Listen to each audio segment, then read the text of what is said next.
Selamat pagi Tuan dan Nona. Selamat pagi Tuan David dan Nona Stella. Begitulah para karyawan memberikan sambutan Stella selalu membalas sapaan dari pegawai. Suaminya itu dengan senyuman yang ramah. Selamat pagi juga, terus Stella sambil melambaikan tangannya ke arah karyawan yang menyapa.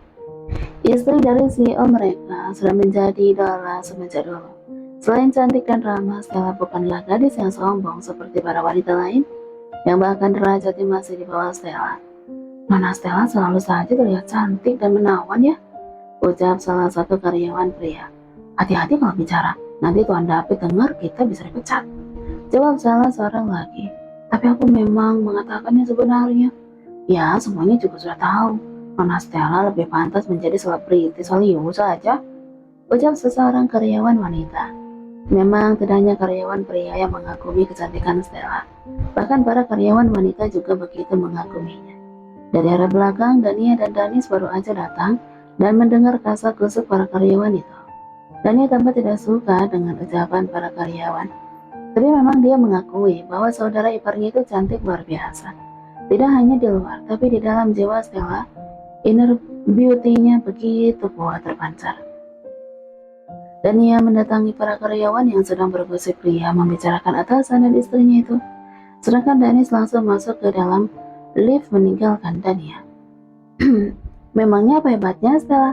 Menurutku dia hanya gadis kecil yang manja. Lihatlah pakaiannya yang dipakai. Pasti udah menghabiskan uang dari suaminya. Dan juga kalau menurutku dia tidak lebih cantik dari resepsionis yang itu, ucap Dania menunjuk salah satu resepsionis yang sedang berjaga. Kamu itu sekretaris baru tapi udah berani membicarakan istri dari CEO. Anak baru seharusnya diam aja, jawab salah satu karyawan. Aku bukan hanya sekretaris barunya, tapi aku adalah adik kandung dari CEO kalian, jawab Dania kemudian pergi berlalu meninggalkan para karyawan yang sedang terkejut itu. Apa maksud dia adik dari CEO kita? Tanya salah satu karyawan wanita. Entahlah, aku tidak tahu. Mungkin dia hanya iri dengan Nona Stella. Sudah sebaiknya kita kembali bekerja, seru salah satu dari mereka. Para karyawan itu membubarkan diri. Mereka tidak ingin punya masalah dengan David maupun Stella, apalagi menyangkut istri dari David. Semua karyawan telah tahu Stella itu anak dari siapa. Putri dari pasangan luar biasa Stephen Austin dan Alia Abraham itu memang sungguh sempurna. Perpaduan antara kedua orang tuanya dan juga tentang tata krama yang Stephen didik dan bangun untuk anak-anaknya membuat Stella, Ara, dan Alvin selalu rendah hati dan tidak pernah sombong meskipun mereka berasal dari keluarga konglomerat nomor 1 di kota Seattle. David hanya menatap lurus ke arah depan. Tatapannya selalu saja dingin dan tajam, berbanding terbalik dengan sifat sang istri. Tapi terkadang David juga bersikap ramah dan tegas. Kedua pasangan suami istri itu masuk ke dalam ruangan CEO, David langsung mengunci pintunya. Kenapa dikunci? Tanya Stella. Aku hanya ingin berduaan saja dengan istriku yang cantik ini, jawab David menuntun Stella. Pria itu duduk di kursi kebesarannya dan menarik tangan Stella sampai duduk di pangkuan David. Jangan begini sayang, nanti ada yang masuk, ucap Stella meronta ketika David mendekapnya. Nah, itu maksudku. Sebelum kamu memberontak seperti ini, aku udah mengunci pintu itu. Jadi tidak akan ada yang bisa masuk, jawab David desal-desal di dada istrinya. Tapi sayang, tidak ada penolakan atau pemberontakan, ucap David meneruskan kegiatannya. Ya Tuhan David, ini di kantor, kenapa kamu berbuat mesum seperti ini sih? Seru Stella. Biarin, ini kan kantorku, jadi tidak akan ada yang melarangnya, jawab David mulai mencium perut Stella yang udah terbuka itu. Tuan David, kenapa sekarang kamu mesum sekali? Apa kamu tidak ada rapat? Tanya Stella mengalihkan perhatian. Rapat masih 2 jam lagi, sebelum itu aku ingin mengadakan rapat dengan ini dan ini dulu, jawab David menunjuk ke titik area favoritnya. Stella ingin menolak lagi, tapi tidak bisa karena David menahannya. Akhirnya gadis itu pasrah saat David menyusul kepadanya itu. Dania saat ini tengah duduk di mejanya, memandang pria di depannya yang sedari tadi tidak berpindah tempat. Asisten Marco, sebaiknya cepat pergi dari hadapanku, seru Dania. Nona Dania, sebaiknya kamu segera mencari pendamping atau pasangan hidup. Jadi kamu tidak merasa iri dengan orang lain. Ucap Marco menatap Dania sambil bersedekap dada. Itu bukan urusanmu, jangan campuri urusan pribadiku. Lagian dengan siapa aku iri? Jawab Dania. Entah kenapa sedari tadi dia duduk di kursinya, tiba-tiba pria itu mendatanginya dengan tatapan tajam. Oh, benarkah kamu tidak iri dengan siapapun? Lalu apa maksudnya ini? Ucap Marco sambil memperlihatkan sebuah rekaman video. Asisten Marco memang sangat peka. Dia tidak suka dengan orang yang tidak bisa dijaga ucapan dan juga mengingkari janjinya. Dania terkejut ketika melihat rekaman video yang memperlihatkan dia sedang membicarakan Stella di depan karyawan tadi pagi. Aku tidak seperti itu. Maksudku, aku tidak iri dengan Stella. Mana Stella? Jawab Dania gugup. Masalah bukan itu saja, karena rasa irimu itu, kamu jadi membongkar identitasmu pada karyawan. Seru Marco tajam. Dania sedikit terkejut dengan ucapan Marco. Benar juga, tadi dia mengatakan bahwa dirinya adalah adik dari CEO. Ya Tuhan, kenapa kamu ceroboh sekali, Dania?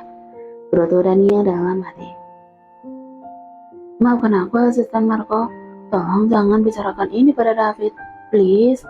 Mohon Dania menangkupkan kedua tangan di depan dadanya. Baiklah, aku tidak akan mengatakan pada bos David, asalkan kamu bisa memenuhi 3 permintaanku. Jawab Marco menaikkan sebelah alisnya. Dania bingung harus menjawab apa. Tapi kalau dia tidak menuruti permintaan Marco, bisa jadi Dania akan dipulangkan ke San Francisco tanpa sepeser pun. Baiklah, asisten Marco. Aku mau menurutimu asalkan jangan yang susah-susah. Apa? Sebutkanlah. Ucap Dania lesu. Baiklah. Kalau begitu, yang pertama, mulai malam nanti dan seterusnya, kamu harus pergi menemuiku makan malam sampai 1 bulan ke depan. Yang kedua, kamu tidak boleh menolak saat aku memerintahkan kamu. Yang ketiga, nanti setelah permintaan yang pertama dan kedua sudah bisa kamu laksanakan dengan baik, jawab Marco. Dania hanya melongo mendengar permintaan Marco yang menurutnya sangat tidak menguntungkan sama sekali. Sore itu, Dania udah bersiap-siap membereskan meja kerjanya. Waktu udah menunjukkan jam kepulangan karyawan, wanita itu pun ingin segera pulang dan beristirahat. Jadwal David hari ini lumayan padat, sehingga menyebabkan Dania tidak rehat sama sekali. Capek sekali. Malam ini aku mau berendam dengan aroma lavender, gumam Dania. Ingin rasanya melepaskan penat di tubuhnya. Marco melihat Dania berjalan dari meja kerjanya. Dia pun menatap wanita itu dengan tatapan yang sulit untuk diartikan. Dania tidak sadar ditatap seperti itu oleh seseorang. Saat akan berjalan menuju lift, tiba-tiba asisten Marco sudah ada di sampingnya dan berdiam. Dania menoleh dan melihat Marco yang udah melepaskan jasnya dan diarahkan kepada Dania. Asisten Marco, ini kenapa? Tanya Dania heran karena melihat Marco yang menyerahkan jasnya pada Dania. Tugasmu dimulai, Nona Dania. Cepat bawakan jasku dan kamu harus ikut denganku sekarang juga. Ucap Marco masuk ke dalam lift yang udah terbuka. Dania mengambil jas itu dengan menggerutu. Dia baru ingat bahwa saat ini dia udah mulai dalam kendali asisten itu. Dasar, seenaknya sendiri jadi orang. Batin Dania kesal. Kenapa diam aja? Ayo cepat masuk. Kalau sampai lift ini tertutup itu artinya kamu udah gagal. Seru Marco. Dania langsung menahan pintu lift yang akan menutup itu. Dengan segera dia masuk ke dalam lift dengan kesal. Marco menarik sudut bibirnya melihat wanita itu menurut padanya. Permainan baru aja dimulai, Dania. Batin Marco tersenyum licik. Pintu lift pun terbuka. Marco dan Dania keluar dari dalam lift. Setelah ini kita akan kemana? Tanya Dania. Ke apartemenku. Jawab Marco singkat. Pria itu berjalan lebih cepat dari Dania dan langsung menuju ke mobilnya yang udah terparkir di depan kantor. Kenapa jalanmu lambat sekali? Seperti siput saja. Cepat masuk ke mobil. Seru Marco pada Dania. Wanita itu memutar bola matanya malas. Dengan berat hati Dania melangkahkan kakinya menuju mobil Marco. Tintin, Dania, kamu tidak pulang bersama aku, teriak Danis dari arah belakang. Dania masih harus bekerja, jadi dia akan pulang bersamaku, jawab Marco. Sebenarnya Dania ingin sekali meminta tolong pada saudaranya itu, tapi dia urungkan saat melihat tatapan tajam Marco. Baiklah, kalau begitu, aku akan pulang duluan, ucap Danis kemudian melajukan mobilnya meninggalkan perusahaan. Cepat masuk, seru Marco. Dania sedikit terkejut dengan bentakan asisten itu. Dia pun membuka pintu samping kemudi dan masuk ke dalam mobil Marco. Tercium aroma maskulin saat Dania pertama kali masuk ke dalam. Dia pun duduk dengan perasaan gugup karena takut. Marco duduk di depan kemudi dan melirik wanita di sampingnya itu. Nanti kamu harus memasak untukku, jadi kita akan belanja ke supermarket terlebih dahulu. Soalnya di kulkas tidak ada apa-apa, ucap Marco. Kenapa harus memasak? Bukankah sebaiknya kita makan malam di luar aja? Ucap Dania menatap asisten itu. Marco mendekatkan wajahnya ke arah Dania, membuat gadis itu sedikit memundurkan tubuhnya. Iya, kita memasak saja. Sebaiknya kita cepat pergi berbelanja ke supermarket. Nanti keburu petang, ucap Dania gugup. Wajah Marco saat ini begitu dekat sampai deru napasnya terasa di hidung wanita itu. Bagus, aku tidak suka penolakan, jawab Marco menjauhkan tubuhnya. Dania menghela napas lega. Dia mengelus dadanya yang sedari tadi berdetak kencang tidak karuan. Kemudian Marco segera melajukan mobilnya menuju ke supermarket untuk berbelanja kebutuhan memasak. Apa kamu bisa memasak, Nona Dania? Tanya Marco. Tentu saja bisa. Kamu suka makanan apa, asisten Marco? Apa saja, yang penting enak dimakan. Aku bukan orang pemilih makanan, jawab Marco menatap lurus ke depan. Bagaimana kalau ayam goreng saus pasta? Tanya Dania. Boleh juga, aku juga menyukai ayam goreng, jawab Marco mangkut-mangkut.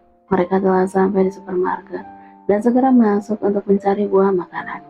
Terlihat Marco membawakan troli dan Dania yang memilih belanjaan. Kita seperti pasangan suami istri saja, ucap Marco berhenti berbelanja dan melihat sekeliling. Dania menatap pria itu menaikkan sebuah alisnya. Maksudnya apa? Tanya Dania bingung. Marco mendekati wanita itu dan menyerahkan troli belanjaannya. Di sini aku adalah majikan. Kenapa aku jadi terlihat seperti seorang suami yang sedang menemani istrinya belanja? Ucap Marco membuka kancing kerak kemejanya. Seharusnya dia tinggal memerintahkan Dania saja kan? Tidak perlu ikut menemaninya memilih bahan-bahan. Ya, kan bukan aku yang menyuruhmu. Lagian juga nggak apa-apa kalau seorang pria membawakan barang belanjaan seorang wanita, jawab Dania cuek. Marco terlihat melihat sekeliling dan banyak sekali tatapan dari beberapa orang yang melihat mereka. Ada seorang ibu-ibu yang mendatangi mereka dan berkata, kalian berdua memang pasangan yang serasi, pasti baru aja menikah ya? Sampai berbelanja bersama. Dan romantisnya, ucap salah satu pengunjung. Kami bukan pas, seru Marco. Belum selesai bicara tapi Dania udah menjawab. Iya, kami memang pasangan yang baru aja menikah, tapi suamiku ini tidak mau membawakan troli belanja. Jadi kami sedikit berdebat, jawab Dania menyela jawaban Marco. Biar saja kali ini dia mendapatkan pembelaannya dari orang lain. Aduh, Tuan Tampan, sebagai suami yang baik, seharusnya kamu tidak boleh bersikap seperti itu terhadap istrimu, ucap pengunjung wanita yang udah berumur itu. Marco terlihat melototkan matanya, ingin menyela tapi tidak berani dikeroyok oleh para kerumunan ibu-ibu yang sedang belanja itu. Sedangkan Dania udah tersenyum penuh kemenangan.